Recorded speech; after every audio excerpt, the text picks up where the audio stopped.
Hey, I tell you what, the Shooters Pod is the place. If you want NBL news, great banter, health tips, behind the scenes conversations about the NBL, whether it's from the media side or the players side, this is the place to be.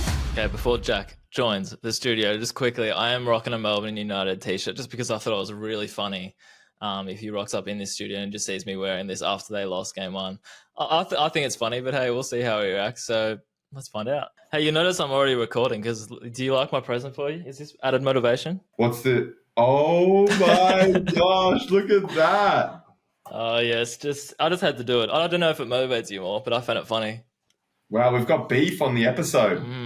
We do actually. This is we normally get along. We're friendly, but no, I just thought that was funny. So I had to press record just to get your reaction. But anyway, Is that the intro, or would you like to do an official intro? we can just keep going from there if you want. I don't mind. That sounds good. Well, do we jump into straight into basketball, or let's talk about your solo episode to start us off? How do you enjoy doing the solo episodes? Obviously, I've been a bit busy. Break us down kind of your last week, and then I'll kind of give you a recap of my last week because I didn't get to talk to you much about it. Please do. Yeah, no, I actually I enjoy it just because I like talking about basketball. We obviously know that by now, and there's a few comments left on our Instagram and stuff, a few stories that we were just like, you know what, the more Jack keeps going, like just keep these solo episodes up because it's a nice little whatever. So if you're busy, I got you covered, but obviously more than glad you are back because it's cool just to get an insight after any game, but let alone an important game like that, grand final series and all that stuff. So it's your turn. What have you been doing these past few days? You're back home now, ready to defend the island, as they say in the classics. Well, it's good. It's today, Tuesday, I think. It's a Tuesday. First day off in about 15 days. So first day that hasn't involved either training, practice, traveling, games in about 2 weeks. So I'm just soaking it in, today enjoying some time, recovery, sauna, massage, swims in the beach, jumping on the compression legs, drinking water, eating steaks, doing all the things that you do kind of for recovery, and just enjoying a tiny bit of downtime, doing house chores, setting up, I'm changing internet, working on some wedding stuff, just doing things that had to do some weeding in the backyard, doing the regular things that have been, neglected over the last 2 weeks. That's been kind of my last 48 hours. I like it. Take your mind off it. Well, plug the internet company. Who'd you switch to? Well, I went from Dodo to Aussie Broadband. Didn't like Dodo. This just wasn't great communication lines. It was tripping. My boy Dream recommended Aussie Broadband, and it's been elite. I got 250 megabytes down, so it's downloaded quick. I went all out. And so it's nice. I'm switched over. They were very helpful today. They got the job done, and it was excellent. I love it. I don't care if people tuned into this episode to get your opinion on how you went over the weekend, but you're hearing about internet providers. Fun fact: did you know Larry created Dodo Internet? He was the founder. Yeah, there you go. I did know that. So is he still associated with it, or did he sell it off? That's a great question. I don't think he is. I think his mind is pretty focused on basketball. But no, I don't know. He's got many things on the fly, so he could do. But I think those Dodo days are behind him. We should jump straight into what the people want to hear, which is a recap of the game. They want to get our opinions. But let's start us off with the overview. What was your takeaway there? You were there shooting your shots and doing your thing. How are you feeling about it all? Did you almost say I was there shooting free throws? I did almost say that. I'm not sure why that almost slipped out, but there you go. Your mind's on free throws. No, I was there shooting the game. There was the media. I don't know if you notice, you probably don't, but the media always gets upped as soon as the games get more important. So there's lots of us floating around with the camera, but that's good. The more content, the better, I say. So it was good. The atmosphere was great. Melbourne's arena is always good. Although I know I'm being biased, but I still actually prefer Tassie's because it's enclosed. It feels good. But John Cain Arena is also always pumping. So good. Good mood. It was just exciting to be there, and it's the last few games of the season, so we have to enjoy it. But who cares what I think? I thought it was a good game. It was just in the end the scoreboard didn't reflect a incredibly, close game. But what did you make of it being out there? Because Melbourne are tough.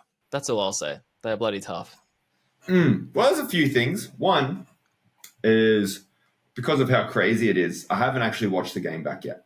So for me, it was like the game finished Sunday, went and got dinner with my sister, enjoyed some of that. Yesterday, traveled back, took a 3-hour nap, and then just kind of hung out, talked to Beth on FaceTime. So the way I always talk about it is whenever you've been in an ugly relationship, not the healthiest relationship, and it's very easy for other people to give advice.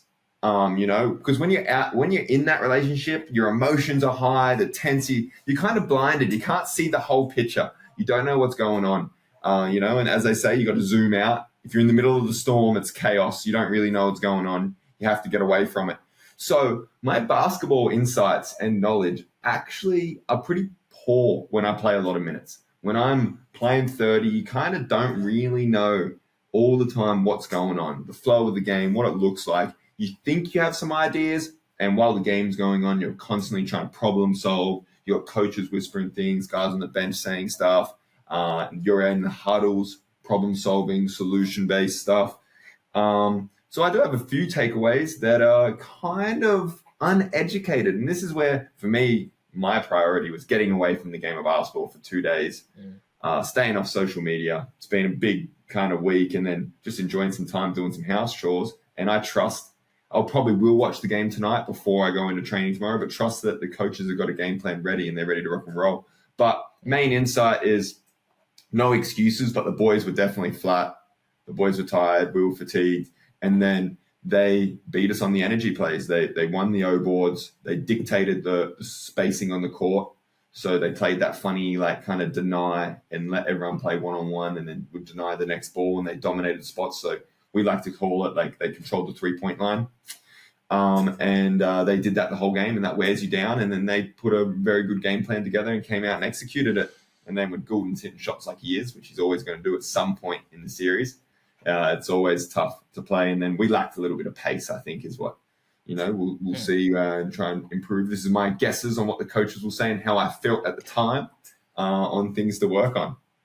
No, I think I think that's what I'm hearing. With all the, like you said, I actually like the way you describe that. It's like a bad relationship where people are happy to just sort of jump online and give their own opinion, and I'm pretty much doing the same, but that's okay. But it's quite funny, that comparison. But you're right. I think the main takeaways from that game people were talking about is the pace, the defense, Melbourne seemed bloody tough to. You got Travers flying everywhere. You've got Joe Loalachu, Lario Huckport. It's just their length and athleticism. It's hard to kind of, I don't know. You just have to game plan differently and see where you go in game 2. But that's what makes it exciting, because you guys have to continuously face these guys, and they have to continuously face you. So it's going to be fun. I forgot how you even ended that one, but it is going to be fun to see how you guys bounce back. It actually reminded me of. It's interesting you say that whole thing about. There's so much going on in the game that you kind of don't even have a great grasp on it at times. And you're out there. I actually get that weird sense, in a familiar way. Not that that made it sound like I was going to say I get the sense you don't know what's happening, but that's not what I was going to say. I get that same sort of feeling when I'm filming, because when I'm shooting a game, sometimes I don't even know who's playing well. I know that sounds bad, and you'd think I'd have a great idea of who my camera is targeting, essentially. But it is weird when you're in that moment, and you I get a much greater understanding of the game if I'm just at home watching, doing absolutely nothing. So it is interesting. No, you're 100% on the money. I mean, we have the same things. We'll finish a game and go, oh, that person played well, and you don't even realize your teammates. I'll be driving home with Farb in the car, and I'll say, how'd you play today? Because I got no idea. How'd you go? How'd you went? It's the exact same thing. You're kind of caught up in yourself, and then, you're focused on kind of what's going on around you, that there's so much happening that it's hard to know, and especially with how quick basketball's going. So I definitely get you. And that's kind of how it looks when those cases, and that's why film is so important, and that's why having coaches or people that are outside that perspective matter and is important. That's why sometimes you do need, when you're in that unhealthy relationship, to listen to a friend's advice, because they actually they might not have all the insight, but they do have a different insight that you can take on board, learn from, apply, see what it is, and it adds to that whole picture. And so we'll definitely be doing that when film starts tomorrow morning. It's actually very cool that you feel a similar way than fans and I do. Like it's just like you're in that bubble, and it's hard to look outside of that bubble unless someone comes up and taps you on the shoulder and be like, "Hey, Majukdeen played well tonight." You're like, "Did he? Didn't even realize." But no, it is kind of interesting. But I've got some takeaways from the game. One of them was I don't know if you listened to my solo episodes. You probably had your mind on different things, but I really wanted to see one thing, and that was JLA having some like I called them like photogenic moments, and he definitely had that. So look, it didn't all go to plan for you guys, especially in game one. But I got something I hoped for, and that was Joe Lualachul doing some. He just did some nice plays, some nice dunks, and it was the thing that I was looking for was the celebrations afterwards. But it was quite funny. You know, I don't know if you even remember he had like 2 consecutive dunks in maybe the second quarter, something like that. First one, I was like, "You beauty! I'm in a ripper angle for this." I've got it. I was lining him up the whole way. I had a feeling with like you hear the buzz in the air, you hear all that stuff. I'm like, he's gonna do something after he dunks it. Like he's gonna celebrate. He's gonna look at the crowd. I was 100% right. He did just that. But as soon as he did that, a fan stood up right in front of me and just blocked my entire view of it. And I was just sitting there shaking my head, kind of laughing because it would have been a great shot. But ban the fans because they got in my way, and I was just like, I was kind of shitty with them. But it's all right. I had to laugh. I had to move on. I knew it would have been a good shot, but it's not a great deal of importance at the end of the day. I just found that funny. It's all about timing. Ban the clappers, ban the fans. The clappers for safety reasons. That's what I keep hearing online. And then ban the fans because it's ruining some of the best shots we could have gotten. So you heard it here first from Darren and his take. No fans at games. But it's good to hear that we're both going through our own battles out there and triumphs. And for me personally, my game out there, I wasn't happy how I missed a couple easy ones. One thing I think all great scorers have is they find ways to blame other things other than themselves. So I just go, oh, yeah, legs, or I missed short. Otherwise, they would have gone in, So you can say, oh, I had an air ball 3, yeah, short was the legs, ball slipped the ball. And that way it keeps the confidence high. But definitely excited for training this week. We have 2 solid days and then get to play in front of the home crowd this Friday is going to be absolutely epic. It will be good. You know what? If I was to say to you, I have a new favorite move of yours. What would you predict it would be offensively? A new favorite move? Something you've been doing. I don't know. I think you probably do it like a lot, but as of late, I reckon you've upped your quantity of it. I think it's either going to be the really, really slow layups or my spin move. Wrong. It's your left-hand floater or left-hand little. It is a floater. There's something about it. You always go to it. I like it. It looks natural, and not many people can do that. I don't feel so. There you go. Well, every time you do that, just think of me. I do have a little bit of a backstory for the left-hand floater. Please. So, pretty much where I grew up, most of the listeners would know right now, are pretty far away from a basketball court, about an hour drive. And so my parents, the loving parents they are, built a ring. And it was just on grass, right? It was a beautiful ring on this grass. But the problem was that the entire right side of the court turned into complete mud. So right side of the court, mud. There was nothing they could do to keep this grass alive. We'd be out there playing one-on-one, hard driving right. Well, my parents said, enough of this. We want to try and grow this grass. And so what they did is they taped off the right-hand section of the yard, and we were only allowed to go to the left-hand side. And my mum said, this is time for you to work on your left hand. Get it right. You've got a year to work on it. And now my left hand has become one of my favorite finishes, or kind of what I go to. Whenever I'm driving right, I'm usually finding a way to get back to my left hand. That's a great backstory. I like that. It's always funny how these things happen. Like when you're a kid, you're probably just like, God damn it. Like, why am I so unlucky that I just have to, practice my left hand and I don't get a full court. But I actually liked, when I used to play a fair bit, I liked the lefty floater as well. So, something in common. Feels good. It kind of hypes yourself up when you're doing it with the offhand and you kind of look around like, actually my brother always used to laugh every time I went for it. But if I made that thing, look who's laughing. So we have a lot more in common than we realize, mate. Very similar players. I don't actually know. Speaking of struggling, segue. How do you get Jordan Crawford going? That's the question. I know a lot of people have been talking about it. Do you even say anything to him, or is he just one of those guys that he's a veteran, he's been around, he knows what he needs to do? You always check in with guys, always, whether it's not necessarily continuously struggling, but if someone has a big play that they may make a mistake or mess up, or which happens in sport. If we remember early in the season, Majuk Dang had a great game but missed the 2 free throws Yes. to tie the game. And so you can have a great game, have moments like that, and guys are always going to check in, get around. There's a couple of things. Winning covers up all. Definitely, JC has been asked to kind of, like in that last series, we were moving the ball. We had great poise. So he was taking a lot less shots than he usually was, and I was taking a lot more. And so for every time a media says, wow, Jack's playing really well, it's because someone on the team has made my life easier, and has sacrificed for me to do what I'm doing. And so JC has been that, especially in the last series when me and Milton dominated a lot of the ball against Perth. And so then that can lead over. He's being guarded by some great players. We back him. He'd be cooking us every single day in practice. Big's got to set some hard screens.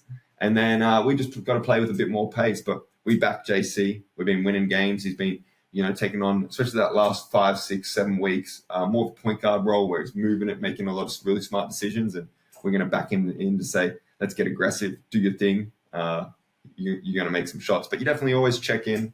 There's always the ebbs and flows of a season. This is where they talk about teams kind of like peaking at the right time. It's the same with players. We all have kind of a weight of confidence that goes up and down, whether sometimes middle of the season I wasn't feeling very confident, and then you look at me now, how confident I am compared to that point, and that kind of ebbs and flows with, you don't want it to ebb and flow too much, but the reality of it is it does.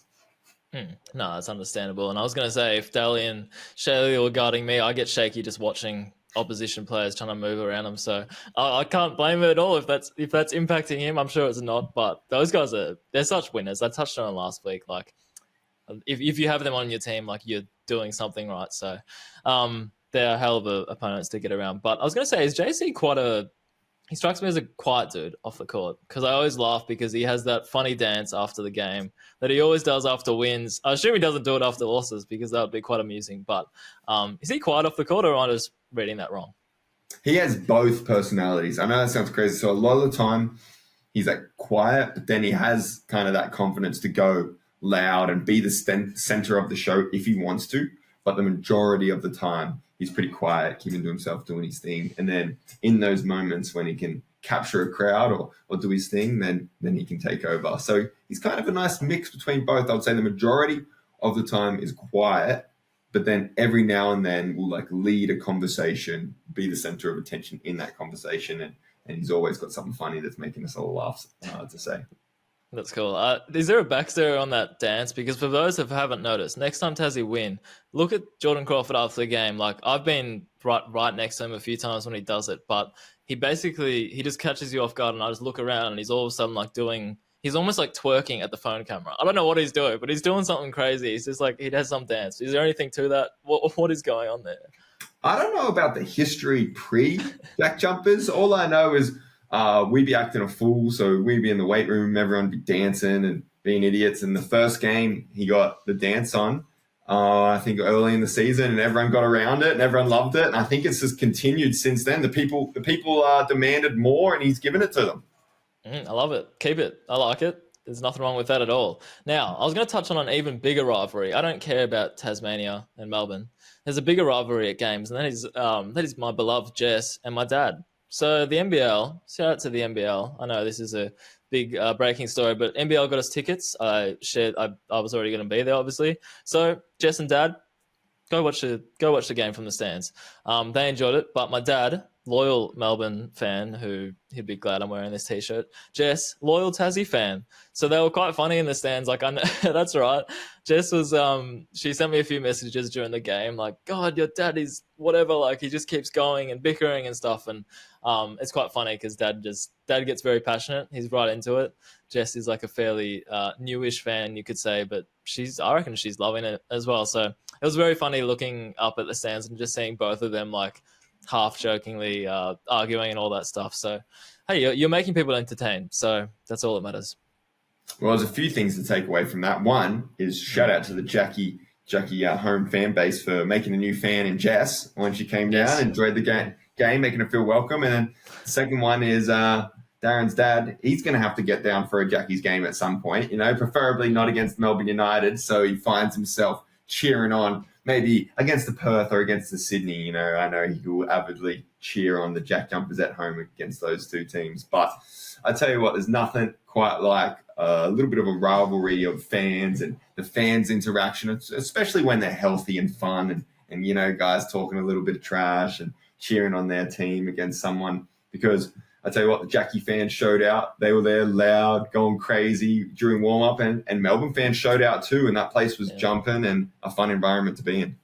It was funny, like when you guys walked out to I think Melbourne play like some evil music or something as you guys are playing out. But when I heard like the Tassie fans, I thought everyone was booing to begin with. But the more I waited, it was actually the Tassie fans like going pretty nuts for you. And for some reason, there's something about Tassie fans traveling to Melbourne. It was the exact same way maybe like 2 years ago or even a season ago. I don't know when, but it was the exact same way. So I don't know whether it's a Melbourne thing or whether it's just they travel every time, but it was impressive. I was clapping my hands in my head. Didn't want to be too biased, but I was impressed. Nah, I was impressed too. They definitely travel out. You definitely got a lot of Tasmanians that do now live in Melbourne, but a lot of people, we were on the flights with a lot of Jack Jumper fans, and it was epic. It definitely brings that energy, and it's what makes playing for the Jackies so fun, so much fun. It's cool. It is cool. So game 2. What's the mindset there? Is it just I know you've spoken a bit about just trying to take your mind off it as well. Like go garden, go do that stuff, because like all we talk about now as the NBL is obviously game 2. All we talk about is some other storylines, but it's mainly just like game 2, game 2, game 2. Is it hard to escape that, or do you welcome? Like I'm sure there'd be times where you just welcome it and you have to dive into it and just like really think about it. But if you do that too much, I assume you'd just be, I don't know, you can't get too stuck into it. I think it's 2 factors. One is definitely like this 48 hours. Like we haven't had a day off in 2 weeks. So it was so easy to shut off. It was like when the game was done, it was pretty much, let's scrap it. We'll learn from it on Wednesday. It's a blackout day. You're not allowed to come in. You're not allowed to get a workout in. You're not allowed to like get away from the game, go eat some good food, drink some water, get some recovery. So it's definitely like the focus right now is, do your thing. Get away from the game of basketball, and then it's pretty easy for us to lock back in. And Wednesday comes around, which will be yesterday if you're listening to this, and you lock back in, and then I would say in those moments it's probably a little harder to switch it off, but you just go through your normal routine, what you've been doing. You don't change too much at this point, if anything, especially if you're back in what you've been doing as the reason you found success. So does it get, I would say definitely no social media for me.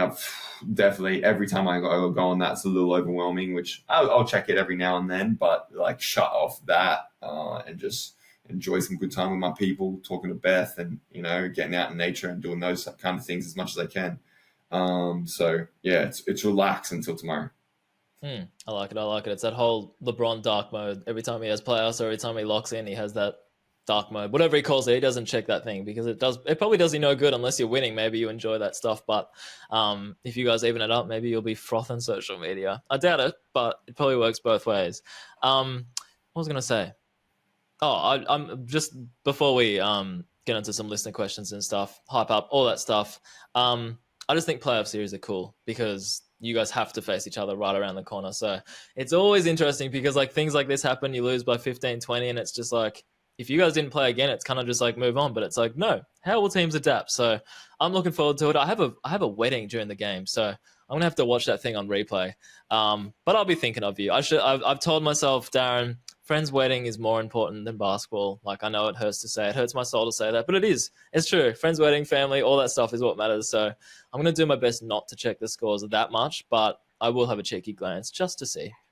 I like that. Well, it also does become a bit weird when one of your good mates is also playing in the sport. So, where's the line drawn? Why are you choosing a wedding over me? No.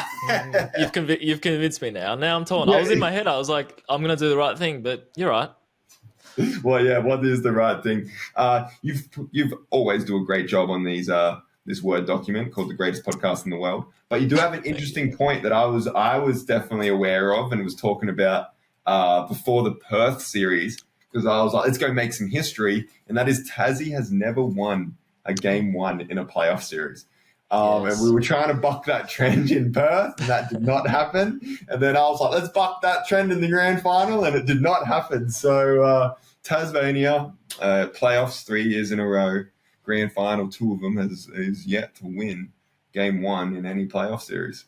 It's actually quite a fascinating stat, because I was laughing to myself during the week when we were talking about game 2, and I was just like, do Tassie just have them right where they want them? Like, is this, for some reason you're like, I don't care about game 1. Like, who cares? This is what I want, which I'm sure is not the case, but it is a funny stat, and quite an interesting one, especially the more, I'm sure you'll buck the trend soon, but imagine you guys get to like year 5, 6 and you're still like successful, but you still don't win game 1s. It's a bit of an odd one.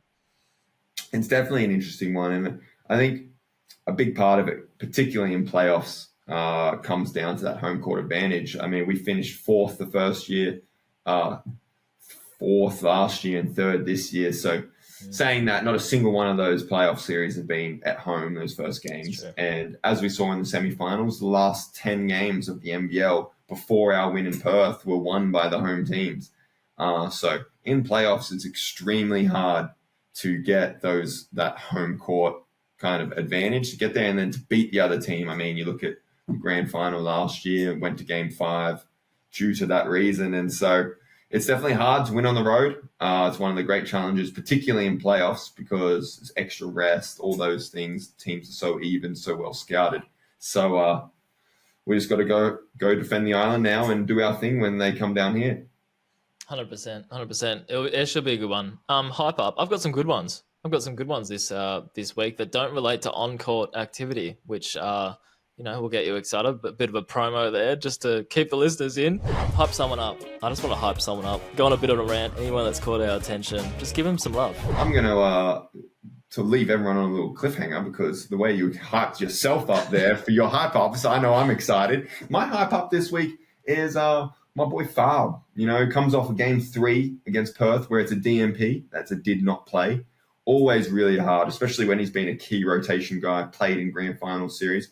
But then he comes out against Melbourne, has really good minutes, rolls his ankle, which hurts us a bit more, but he's been grinding these last 2 days. He's getting that ankle right, hot, cold, got the Normatec boots on, which is, the compression boots, and he's really grinding out that ankle, getting himself right. And he also played well out there. And, there's a lot of times media doesn't give love to these dudes, but he's an integral part of the Jack Jumpers. And shout out to my boy Farl. I'm just hyping him up for going out there, playing hard, hitting his first 3, and then the work he's doing to get himself back for game 2.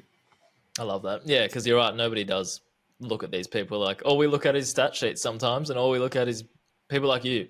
But no, people, I'm blaming you for no love for Farb and people like him. But he's a winner. He does all those dirty things, and hope that ankle's all right as well.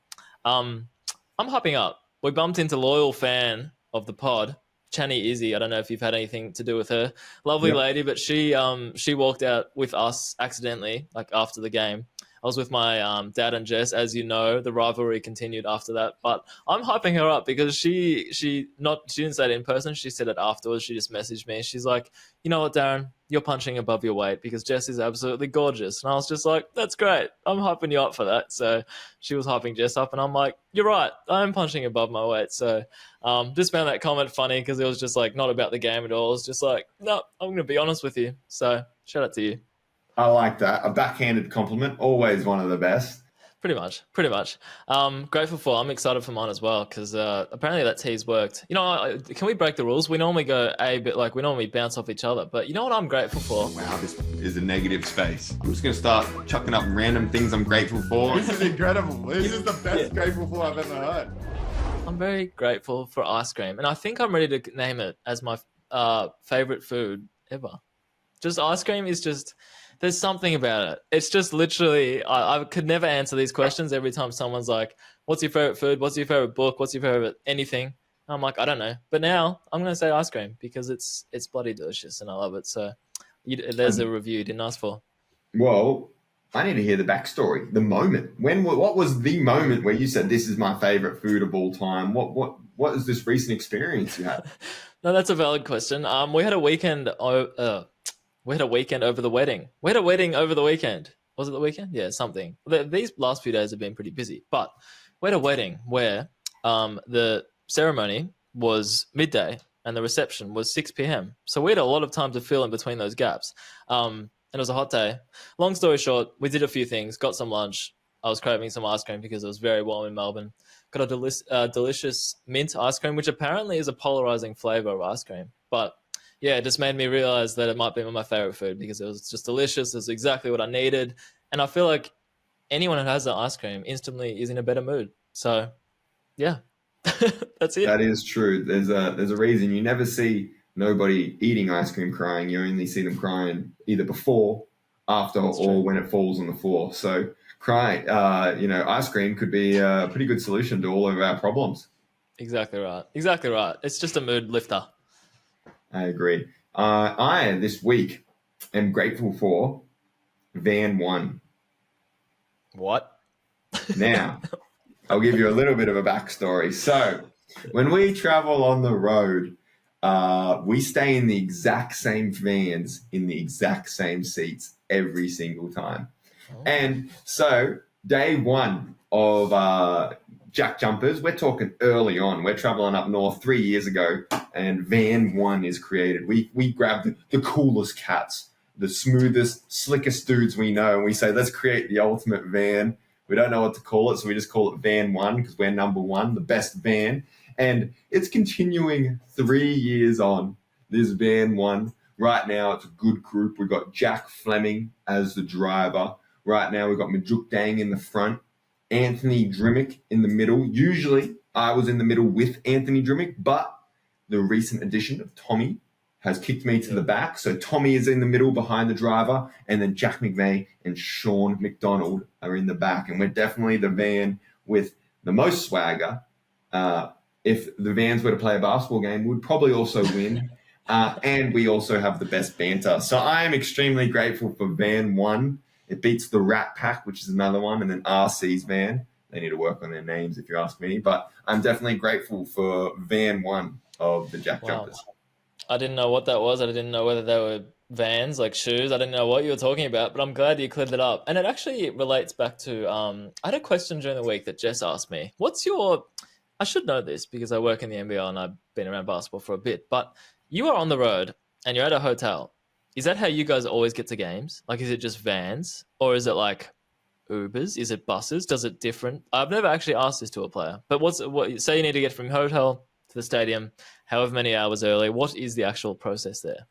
So pretty much everywhere but New Zealand. New Zealand, we're a bus with a driver that takes us everywhere. But the rest of Australia, we will get to the airport and hire vans. So the teams hire their own vans. You'll hire probably 4 or 3 vans in a car. And that is pretty much how you get around everywhere. So you'd find most teams would have the exact same vans and the exact same seats. Okay. There you go.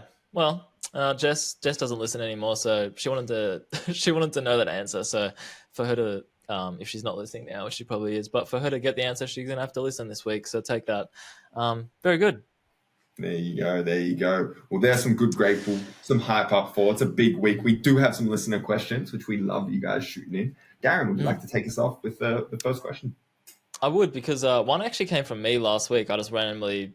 I didn't DM our own account. I just meant I wanted to ask you. But what are your thoughts on halftime interviews? Because as a fan that watches a lot of basketball, I find them really quite repetitive. And I feel like there's a way we need to, I don't know, differentiate or something. Maybe it's just the questions. I don't know. I do like that we get to see your personality and your current mood and all that stuff.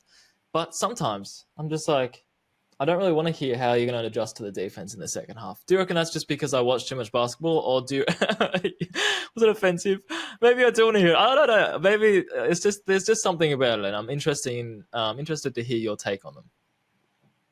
I think it's a really good point. It's funny you say that because I got interviewed at the halftime of the game, and he asked me, "What are we going to do differently?" And I didn't give my honest response. I kind of said, we're going to push the tempo of play.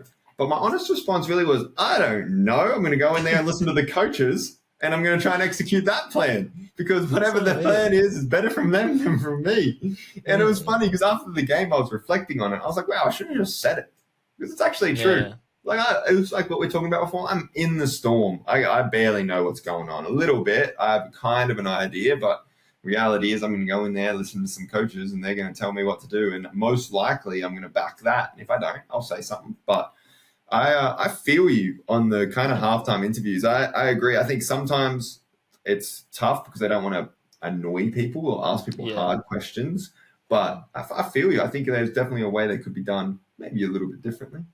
It's just it is interesting because, like you said, like I do feel for the the reporters asking a question, because it's just like you're going to get some grumpy people there. You're going to get some people that don't want to talk to you. Like, why would they want to talk to you after they've just been belted by, I'm going to say 10 points at the half, something.